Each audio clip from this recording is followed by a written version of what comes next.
Quiet on the set. Here we go. 5, 4, 3, 2, 1. Hello, everybody. I'm DearMYRTLE, your not-so-retired friend in genealogy. We're here for book club. And unlike normal book clubs, well, does that make us abnormal? I'm not sure. But unlike the usual and customary book clubs, we're taking more than one session to look at a book. And in this case, we're looking at Elizabeth Shown Mill's little teeny book, but her most recent publication, The Stripped Bare Guide to Citing and Using History Sources. You know, when I was typing up a blog post yesterday about this particular meeting, I was putting using and citing. And I realized that Elizabeth purposely put citing first. Cite it first. Don't decide later to cite something. And that's the point of it. And then we have to use it. Now, when we met last time, I said that I wanted to mention something on page 20. And it had to do with dealing with compiling all of the information items that we've encountered in documents, photos, videos, any type of anything that has something to do with a supposed ancestor, or supposedly has something to do with an ancestor that we're trying to flesh out. And that compiling of those information items is what we do when we're building our proof statements, a proof summary, which might have more than one document. Proof statement's just one document, perhaps. Or a proof argument where we have to deal with conflicting evidence, and some evidence is, primary, but it's questionable because the informant is unknown, or the informant is possibly, unreliable. These are things that we evaluate when looking at a document, and that's what we're talking about here. So we've got Bill out there again. Hi, and Valerie's here. And Gwen says, if your ancestor was a census taker or the coroner who signed the death certificate, this could carry more weight and increase reliability of the document. There could still be errors. In fact, several times in the Stripped Bare Guide, Elizabeth said, even a reliable, parish record of baptism could have a problem. There could be I was going to say typographical error, but they receive typewriter, so you know what I mean. Good point. And, the census taker is an official person, Gwenny, but until the 1940 U.S. federal census, we could not tell who was the one providing information about the people in that household. So if it's the neighbor and they think that that's two little boys and one of them's really a tomboy girl with short hair, yeah. Or in the case of my grandpa Shirley, whom I never knew Grandpa Shirley, if you just saw the name, that's traditionally a female name.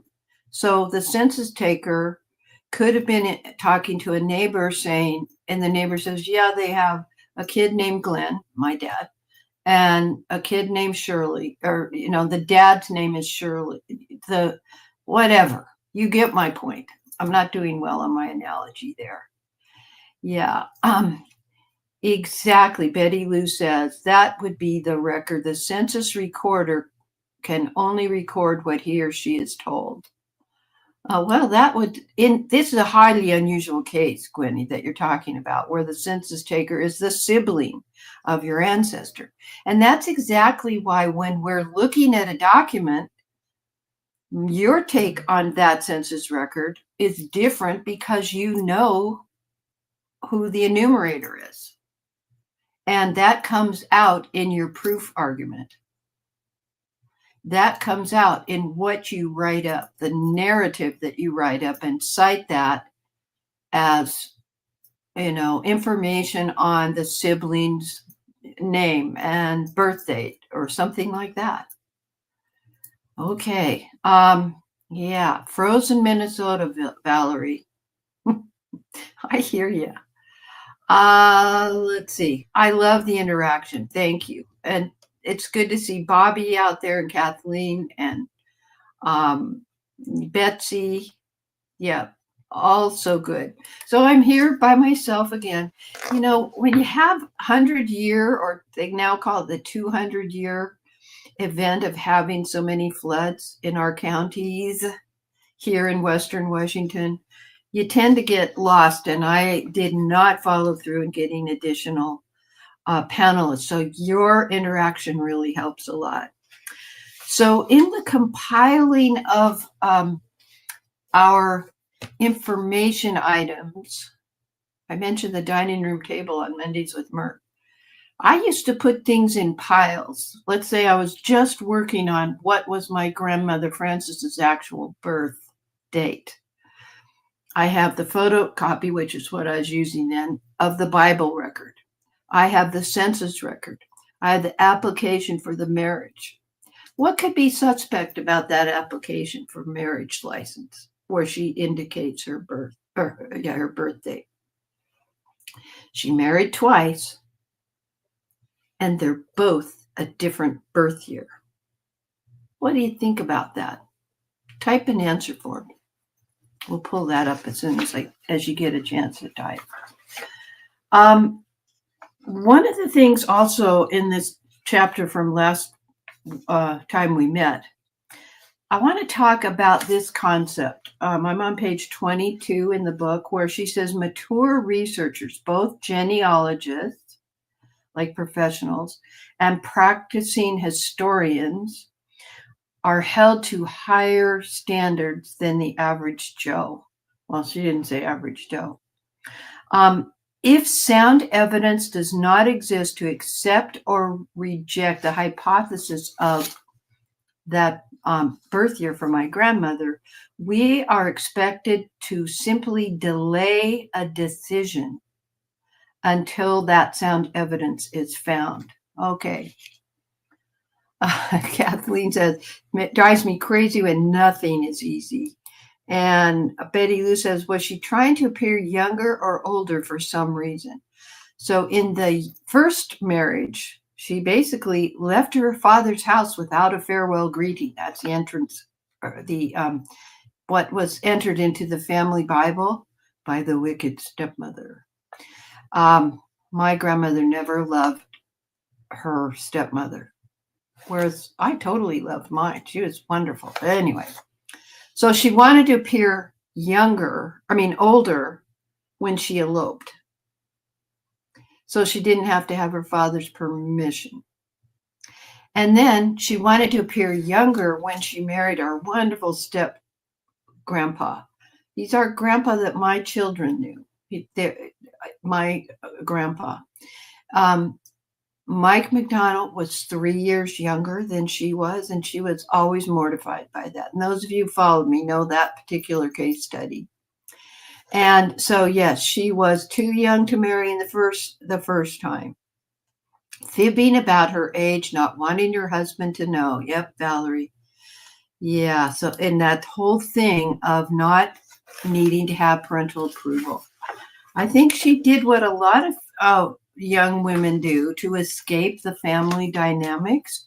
They married too early. It did result in divorce.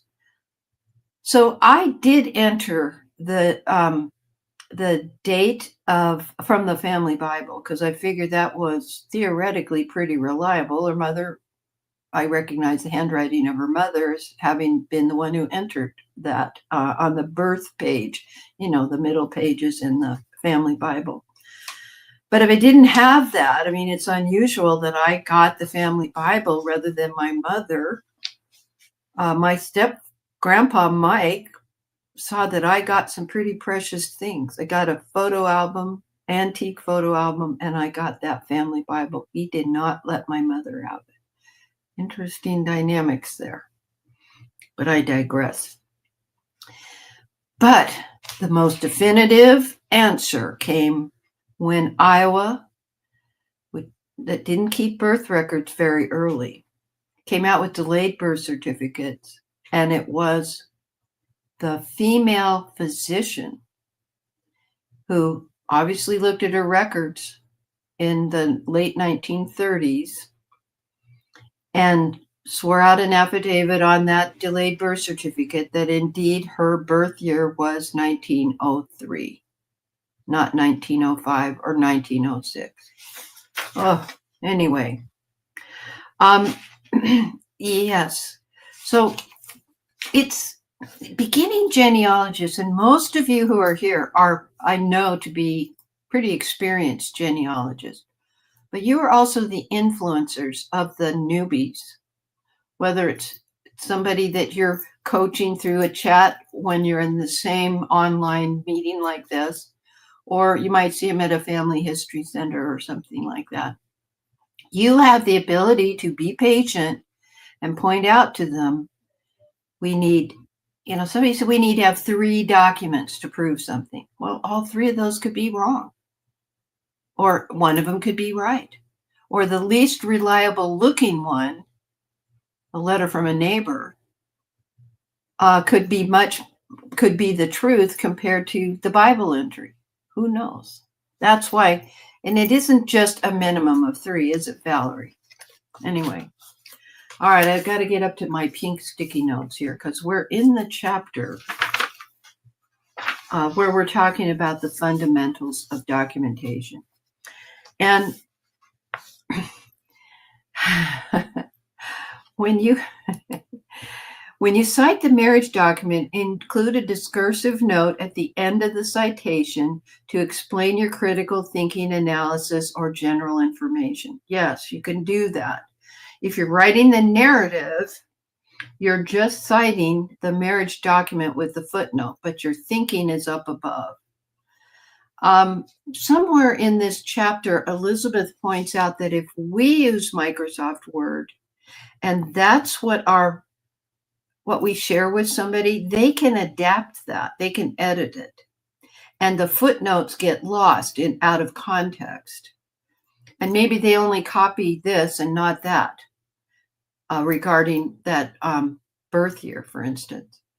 So my thought as I'm reading Elizabeth advising us, watch those citations. Be sure that every time you're referring to that birth year to include an immediate footnote, but take it a step further. And if you're going to share, make it a PDF that you share with your client, in your case, Valerie. Or things can be, if you just send them your Microsoft Word or Open Word or whatever you're using, things can get lost and separated. But in a PDF, they're combined, printable, readable, and yes, if they needed to quote something from it, they could do that. But the original stays, your original work stays. So anyway, we've always heard the reason we need to cite our sources is so people will know where we got that information.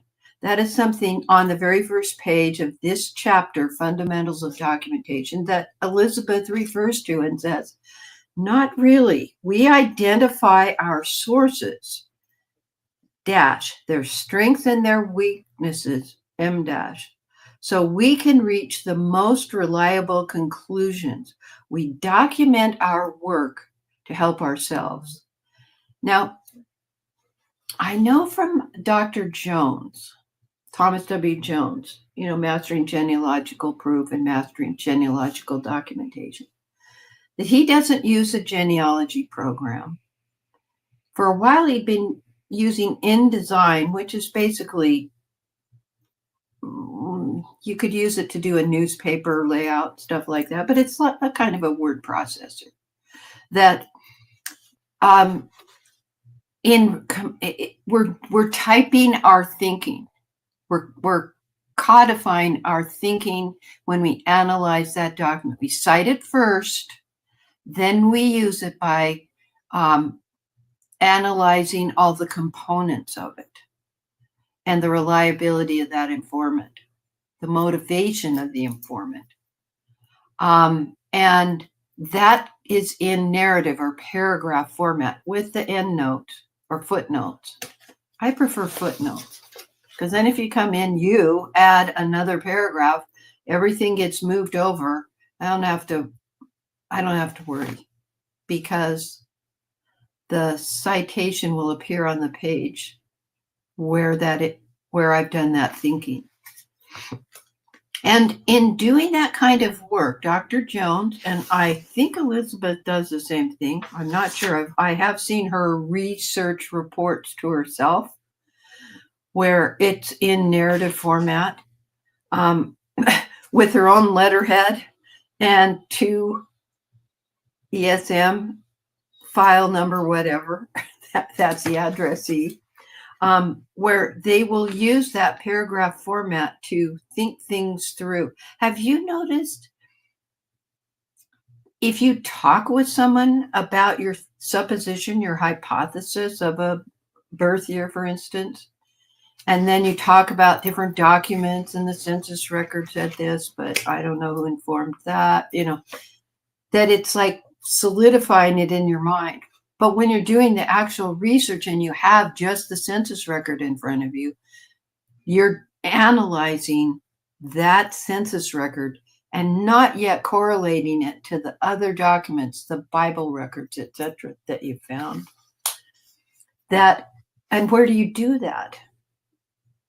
Our genealogy programs like Family Tree Maker and Roots Magic, any of those, where we can add a note to an event.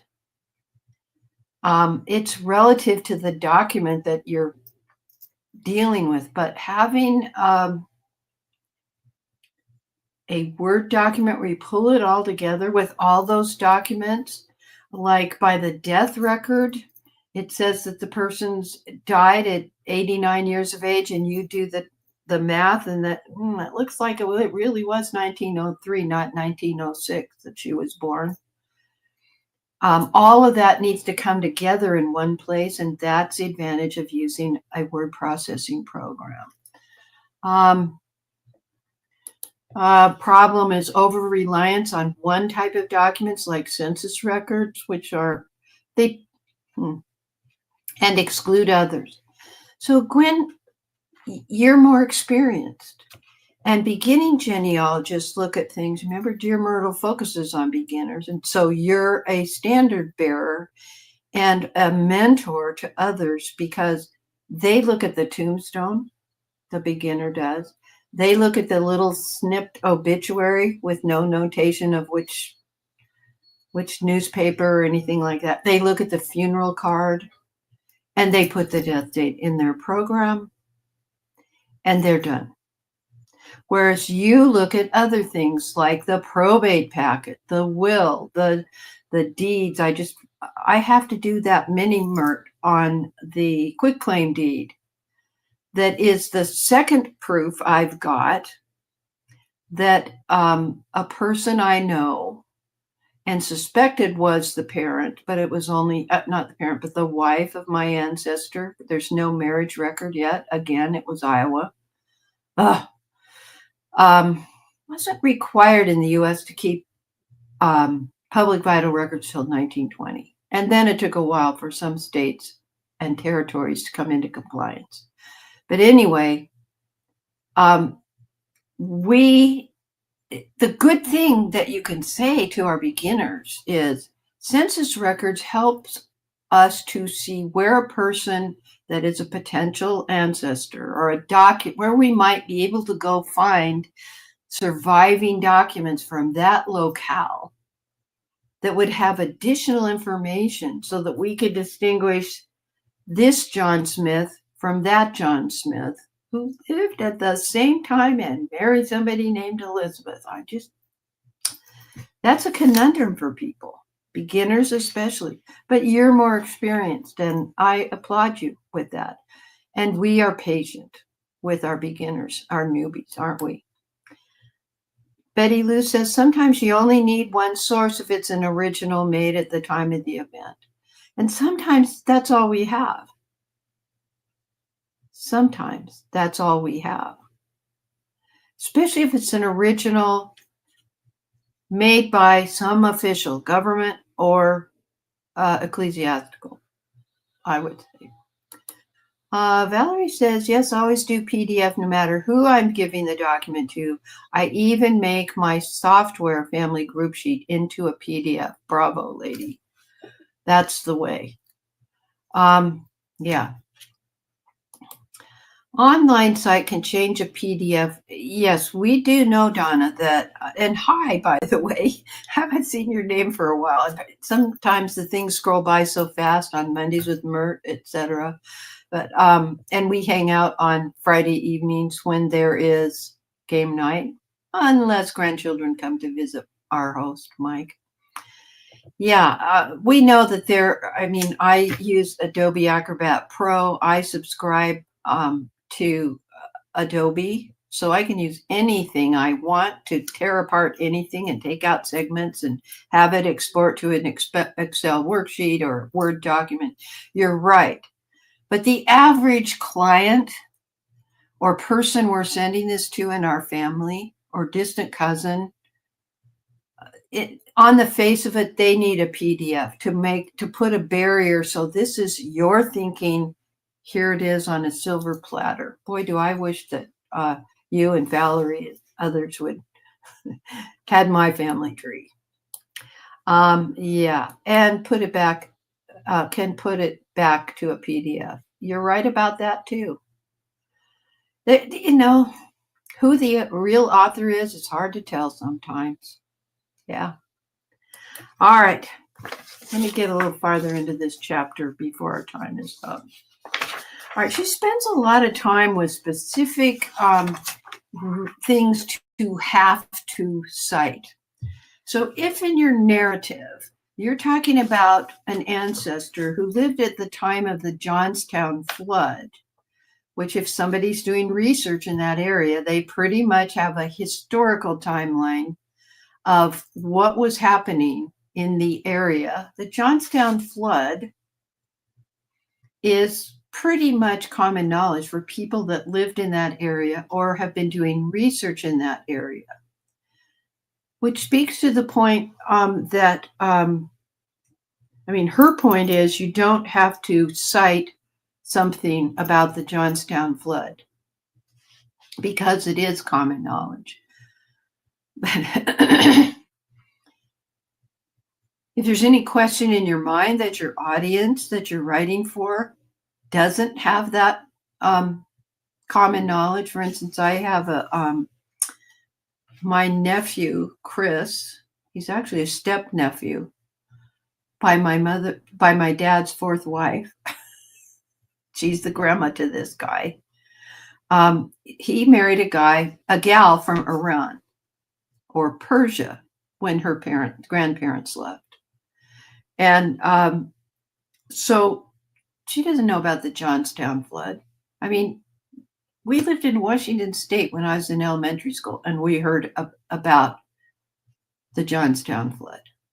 So I don't know. So in that case, if she's my audience, I'm going to cite a reasonable website or book or something that she could further her understanding of why was the Johnstown flood a big deal. In our case, we've had floods. It was a no-name series of no-name storms. So she goes into some cryptic things that I don't always do, like having a source note versus a bibliographic cite. I basically do bibliographic citations. That's why she's got this humongous big book, Evidence Explained, in its 4th edition right now. But basically, she points out, like Dr. Jones, it's who, what, when, where, and why. So we were talking about the motivation. Why was this document written out the way it was? I should not drink a soda when I'm on the break between Mondays with Myrt and Book Club. Yeah. Let's see. So Gwendy says, I've noticed that not many people have heard of the Great Prestigo Fire, Wisconsin. So I would cite this, less known, but maybe not cite the Great Chicago Fire. Yeah. Also, Gwen, I'm going to be 75 on the 28th. So I've seen a lot of things that my nephews and nieces and grandchildren never even heard of. So when I talk about the day that Princess Diana passed away, or,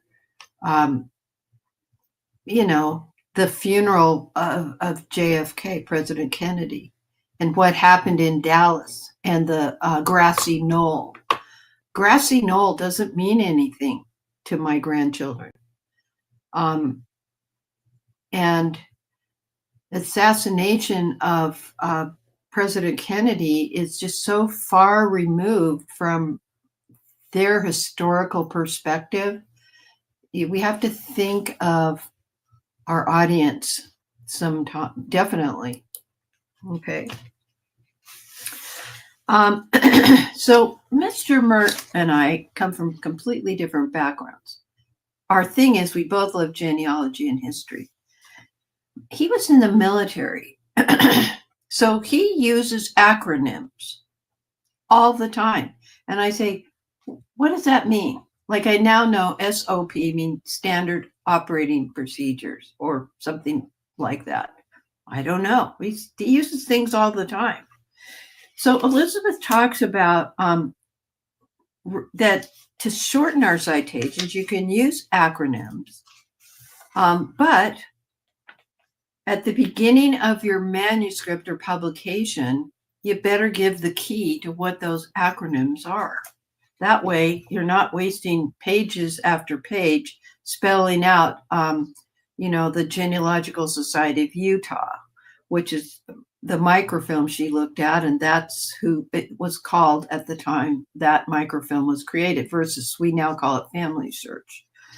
The Family History Library is now the Family Search Library. It's the same edifice in downtown Salt Lake City. Watch those abbreviations. And I made a mistake as a beginning genealogist in the days when you'd go to a library and you'd be really excited if you found an ancestor, like in the American Biographical and ABGI, American Biographical and Genealogical Index, big collection of green books, and your guy got a paragraph.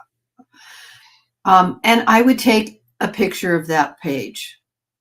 And I'd take a picture of the title page. I was the good girl, because then I could cite the source. Long before I heard about Elizabeth, when we were doing Richard Lackey, who was a citation nut as well. Guru is a better term.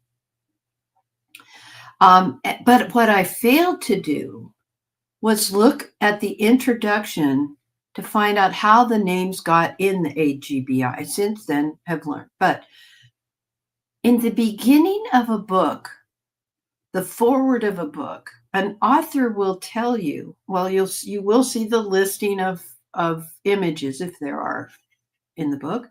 You'll see the listing of abbreviations used in the book. And they're usually abbreviations like for U.S. History Military, the U.S. Army's Military History Institute in Carlisle. That's a lot to put in a citation if you can just abbreviate. Or, at the Pratt Library or Library of Congress. So LC would be the acceptable acronym for that. The challenge is, again, understanding your audience, but in the foreword of a book, and you can do this in your manuscript because it's essentially a book, it's just in digital format. You have to tell your thinking about this whole project. So I once read a foreword, and this is when I was getting good at that, and I would copy all that front matter because you cannot remember. You think you will, and you'll be able to write it up later when you get home, and you never do. Because by then you've traveled and you didn't have lunch, and now you're whatever, and you forgot. Copy the front matter, and you as competent, mature genealogists are creating that front matter like unto the one that I read. The title of the book was something like, and I'm not quoting the author or the real title, an index of African American marriages in Dade County, Florida. Let's say it was that. And the person who was compiling this index got ill. And they knew that they had to get this book published. So in the foreword, this person said, this was my goal. I've got to be careful because it changes. If I use my hand too much, it changes the focus on my newfangled webcam. It's way too sophisticated. She said, this was the big plan, but I could only do this part. What's still missing is this collection that I just happened to stumble on because the archivist or the county clerk happened to notice what I was looking at in these big textual, big books. And since that person had been there every week and saw them, it got that clerk of the court or the employee there to think of another bunch of things that were in the back because it was being rebound, because it was, falling apart. And so the author said, I don't have access to that and I need to go to publication. So this is not a complete, definitive thing about African American marriages post-Civil War. That's pretty important information because you know how it goes. That's exactly where your focus person will be found. In that other book that's being rebound. It's just not on the shelf available. Betty Lou says, there are people who do not understand what 9/11 was and how it affected air travel. Yeah, it's hard to imagine that there were just literally no planes in the sky after that for days.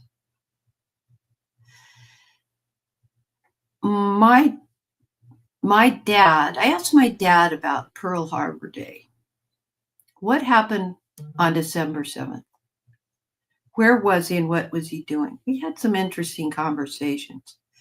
And he said the news of it spread like wildfire. And this was in the days when radio was the thing. And people in the neighborhood would put a table out and their radios were like in 3 component parts with great big glass tubes. I mean, he was describing them and, they just jerry-rig some kind of electric thing through the front window, something like that, so that the other neighbors who didn't have a radio could hear or could hear later when the president came on, Roosevelt came on and spoke about it. Day that shall live in infamy. That's how they listen to baseball games. In downtown Seattle, they had a marquee on the side of a building, and a guy they were broadcasting the wherever that game was being played, and he would change the chalkboard with what the latest score was, runs batted in, and all that. How many balls, how many errors. I mean, totally foreign to me. So you and I know what we did on 9/11, where we were exactly. These are things, please record it, Betty Lou, please. Please record your personal experience and what you recall. Interesting. Okay, let me get ahead. How's our time? We're getting there. We're doing a good idea. All right, I want to mention this on page 47. Her item number 9 on that page, because she's going through with best practices, and this is the 9th one. She said, when you encounter a document, please, full citation should be placed on the front side of every imaged document and on every page of a research report. So I understood the image document.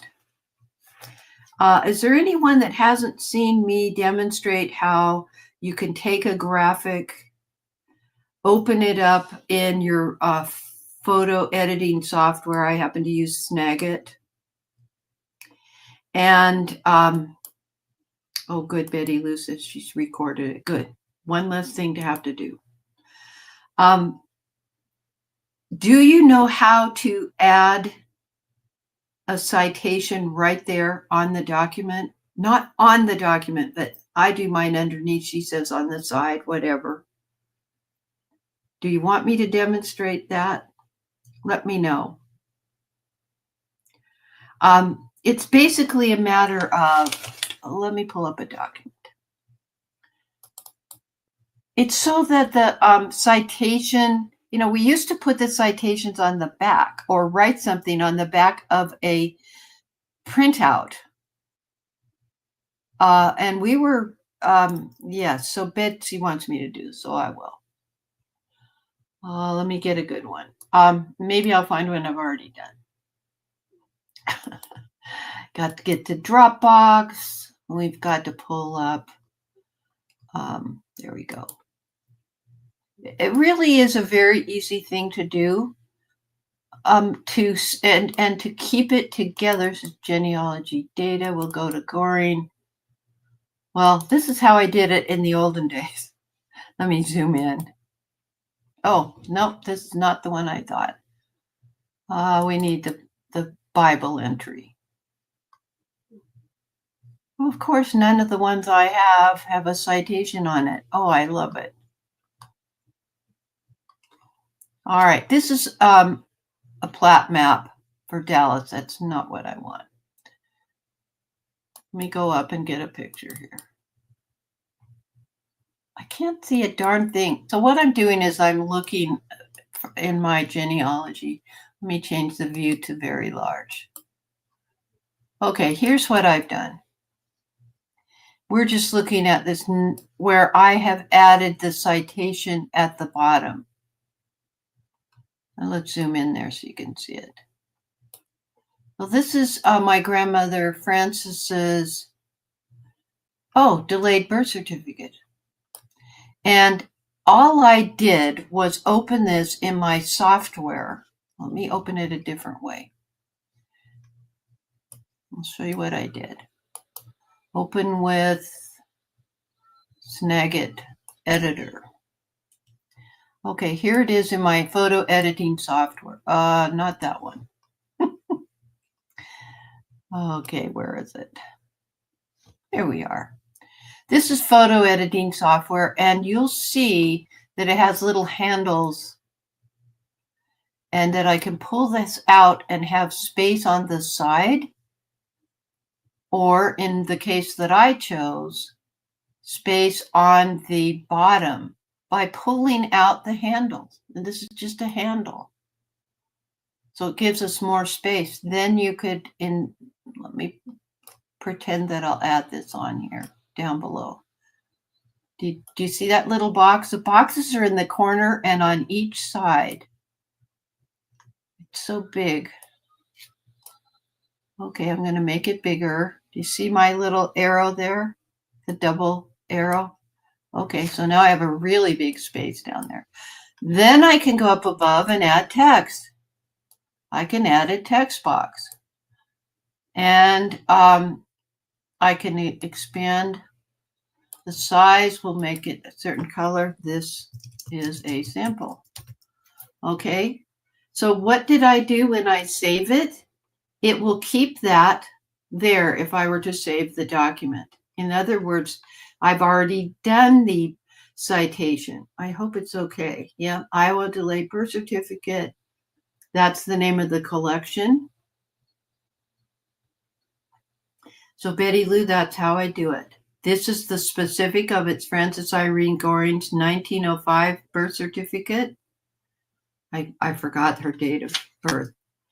that it was a digital database online at Ancestry, and the original data, which I got from Ancestry, was Iowa delayed birth certificates for that time period at the Historical Society of, now I could have put Citing, that it was at Ancestry, citing original data, because there I didn't actually see the original at the State Historical Society of Iowa. Now, the State Historical Society of Iowa is the manuscript collection. Yeah. Okay, so let's see what you guys are saying to me. I love Snagit. You can add white space as you scan your photo, for instance. The text I had answers the who, what, where, when, why, and maybe how. That's how I'm currently working on with phones where I've scanned as TIFFs. That's good. And they are 67 through 71 high school photo albums. Very interesting. It's just amazing what people are doing. I love it. Totally love it. Okay. I think we have time for one other there are some really big concepts in this chapter. And because of right to privacy, I can only tell you the ones I relate to with my specific example, and I can't possibly do all of them.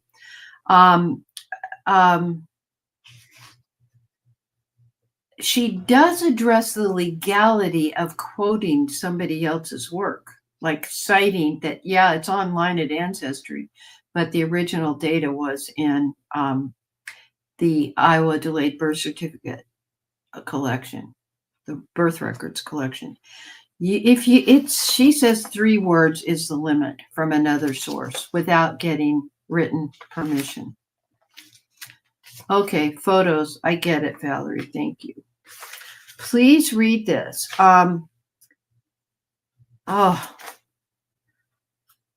She even has a list on page 55 of standard abbreviations, like for association, put the N in there. BPT, I don't abbreviate baptized, but it's apparently the accepted normal Chicago Manual style abbreviation is BPT. And she talks about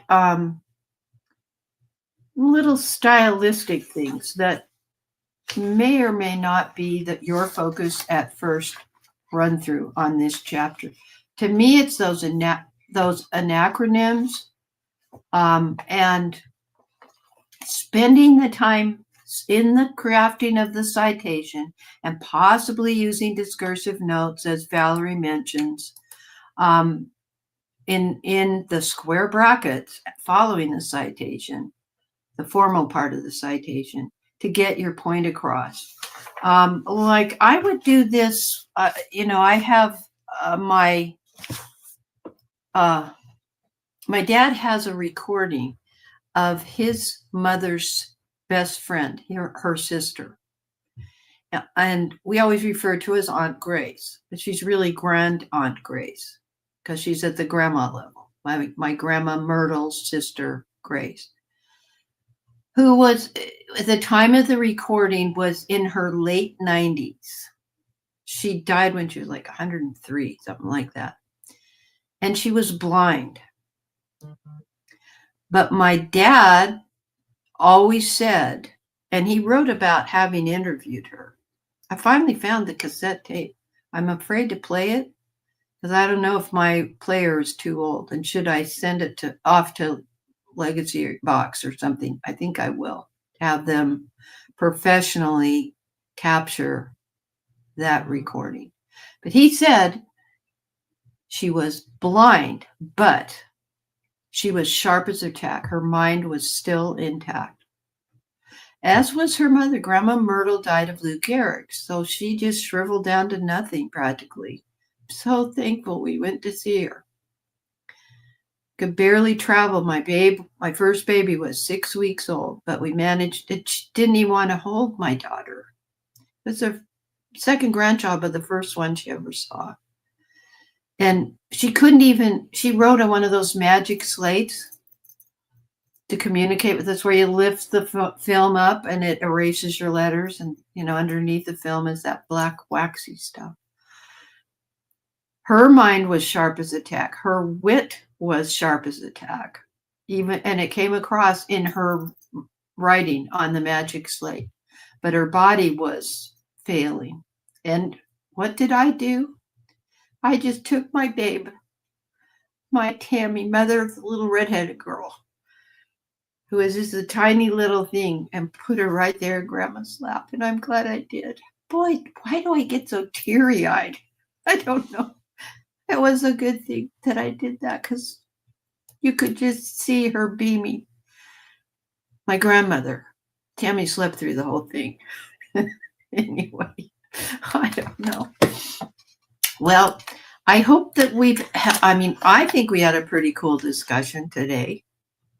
Yeah, I'm really glad that we got together and could talk a little more. Now, we are meeting again on the 2nd of February and on the 16th of February. That's when we'll wrap up this book. This book is like 140 some odd pages, including the index. Not quite. Yeah. There's so much meat to this.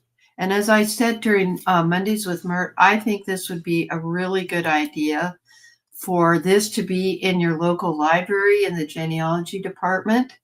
This would also be you could use this book for a 3-month special interest group for new genealogists, and meet twice a month. And you still wouldn't teach them everything that's in this book. I mean, I picked my favorites.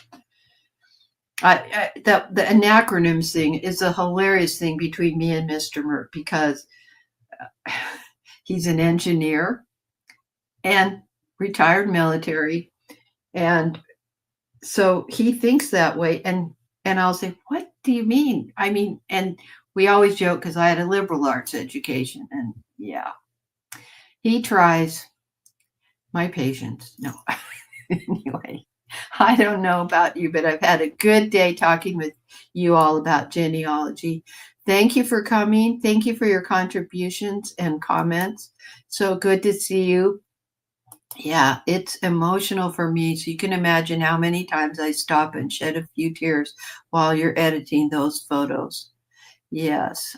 Yeah. And I'm really glad that I could show you Snag. It took me a minute to find something, but you get the point of it. And that works the same way in Microsoft Paint. If you're on an old computer or whatever it is, if you're on a Mac, they come with a built-in photo editing software that works just like that. When you click on the image, those handles come up on the corners and in the middle of each side. And I just make it a practice of doing it down below. In the olden days, what I'd do is I'd get I'd photocopy that entry from the family Bible that says that my grandmother left her father's house on this certain day. It was like January 1st, without a single farewell greeting. But I reduced it like 5% so that I could then take that photocopy, put it in my typewriter. And at the top, I mentioned from the Goring Family Bible, and information like that. A pretty good citation, considering I didn't know Elizabeth Shown Mills then. Thank you. Thank you, Bill, for being here. Thank you. Next time, and happy birthday. Yes. I'm going to be 75. I'm going to think of it as 57 and be dyslexic next week. Anyway, all right, folks, nothing left to say, but I'm DearMYRTLE, your not so retired friend in genealogy. Happy family tree climbing, everybody. That's a wrap.